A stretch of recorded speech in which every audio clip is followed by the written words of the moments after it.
Radio City.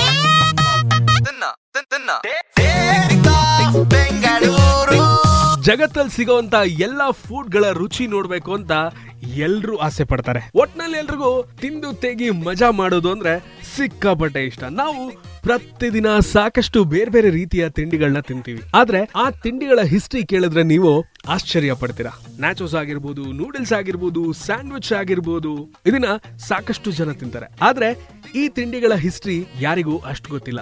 ಈ ತಿಂಡಿಗಳು ಹುಟ್ಟಿದ ಹೇಗೆ ಅದನ್ನ ನಾನ್ ನಿಮ್ಗೆ ಇವತ್ತು ಹೇಳ್ತೀನಿ. 1943 ನಲ್ಲಿ ಶೆಫ್ ಇಗ್ನಾಷಿಯೋ ನ್ಯಾಚೋಸ್ ಅನ್ನ ಕಂಡು ಹಿಡಿದಿದ್ದು. ಫ್ರೈ ಮಾಡಿದಂತ ಟಾಟಿಲಾ ಮೇಲೆ ಚೆಡಾರ್ ಚೀಸ್, ಆಲೋಪಿನೋ ಮತ್ತೆ ಪೆಪ್ಪರ್ ಹಾಕಿ ಅವರ ರೆಸ್ಟೋರೆಂಟ್ ಅಲ್ಲಿ ಇದನ್ನ ಸರ್ವ್ ಮಾಡ್ತಾ ಇದ್ರಂತೆ. ಅಂಡ್ ಬಂದಂತ ಕಸ್ಟಮರ್ಸ್ ಇದರ ಹೆಸರು ಕೇಳಿದಾಗ ಆತ ನ್ಯಾಚೋ ಸ್ಪೆಷಲ್ ಅಂತ ಹೇಳದಂತೆ.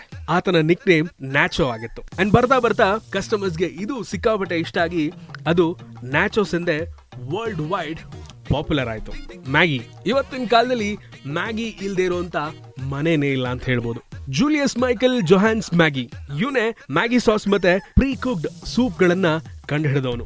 ವರ್ಕ್ ಮಾಡುವಂತ ಜನರಿಗೆ ಪ್ಯಾಕೇಜ್ ಮಾಡಿರುವಂತ ಫುಡ್ ಜೊತೆಗೆ ಇನ್ಸ್ಟೆಂಟ್ ಆಗಿ ತಯಾರು ಮಾಡುವಂತ ಫುಡ್ ನ ಸಪ್ಲೈ ಮಾಡಬೇಕು ಅಂತ ಈತನ್ಗೆ ಸಿಕ್ಕಾಪಟ್ಟೆ ಆಸೆ ಇರುತ್ತೆ. ರಿಸರ್ಚ್ ಮಾಡಿದಾಗ 1886ರಲ್ಲಿ ಮ್ಯಾಗಿಯ ರೆಡಿ ಟು ಡ್ರಿಂಕ್ ಸೂಪ್ ಗಳು ಮಾರ್ಕೆಟ್ ಬಂತು. ಅಲ್ಲಿಂದ ಆಲ್ಮೋಸ್ಟ್ 1 ಸೆಂಚುರಿ ಬಳಿಕ ಅಂದ್ರೆ 1983ರಲ್ಲಿ ಇಂಡಿಯಾಗೆ instant noodles ಕಾಲಿಟ್ವು.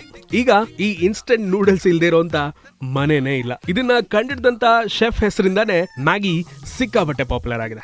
Sandwich 18th ಸೆಂಚುರಿನಲ್ಲಿ England ನ 4th ಆಲ್ ಆಫ್ ಸ್ಯಾಂಡ್ವಿಚ್ ಗೆ ಕಾರ್ಡ್ಸ್ ಆಡುವಂತ ಚಟ. ಕಾರ್ಡ್ಸ್ ಆಡ್ತಾ ಇರ್ಬೇಕಾರೆ ಇವನ್ಗೆ ಏನಾದ್ರು ತಿನ್ಬೇಕು ಅಂತ ಅನ್ಸುತ್ತೆ.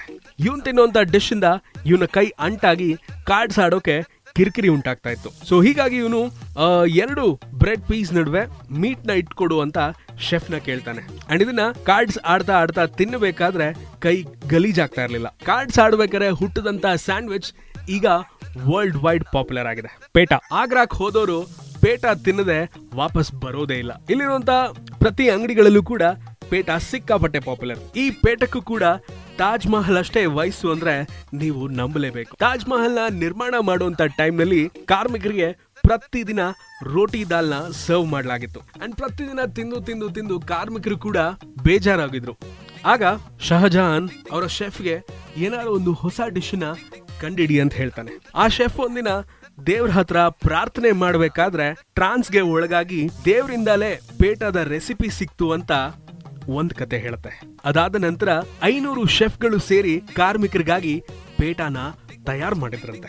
ತುಂಡೆ ಕಬಾಬ್ ಆಶ್ಚರ್ಯ ಏನು ಅಂದ್ರೆ ಈ ಡಿಶ್ಗೆ ಹೆಸರು ತಂದ್ಕೊಟ್ಟಿದ್ದು ಇದನ್ನ ತಯಾರಿಸಿದಂತಹ ಫಿಸಿಕಲಿ ಚಾಲೆಂಜ್ಡ್ ಶೆಫ್ ಇಂದ. ಹಲ್ಲಿಲ್ದಂತ ನವಾಬ್ನಿಗೆ ತಿನ್ನೋಕೆ ಸುಲಭವಾಗ್ಲಿ ಅಂತ ಶೆಫ್ 160 ಮಸಾಲೆ ಪದಾರ್ಥಗಳನ್ನ ಸೇರಿಸಿ ಈ ಒಂದು ಕಬಾಬ್ ಅನ್ನ ತಯಾರು ಮಾಡಿದಂತೆ.